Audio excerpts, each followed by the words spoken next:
આગળ વધશું ભારતીય વાયુસેનાના ઓપરેશન સિંદૂરને લઈ અને રાજ્યની અંદર પૂર્વ નાયબ મુખ્યપ્રધાન નીતિન પટેલે પોતાની પ્રતિક્રિયા આપી અને કહ્યું છે કે ભારતના 140 કરોડ નાગરિકો આજે ખુશ છે।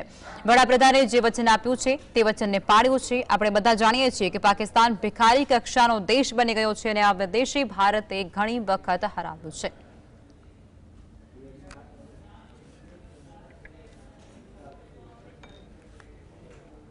भारतीय सेनाए चलावेला ऑपरेशन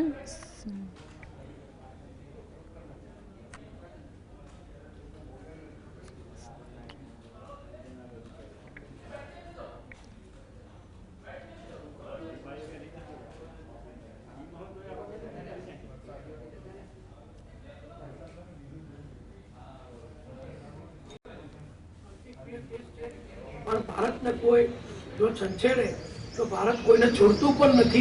ये भारतनी नीति है અને આપણા વડાપ્રધાન નરેન્દ્રભાઈ મોદીજીની મક્કમતા, એમનો દેશ પ્રેમ અને એમની જે કૃત નિશ્ચયતા છે એ આપણે બધાએ જોઈ। એમણે એ જાહેર કરેલું કે આતંકવાદનો બદલો લેવામાં આવશે, પહેલગામના હુમલાનો બદલો લેવામાં આવશે।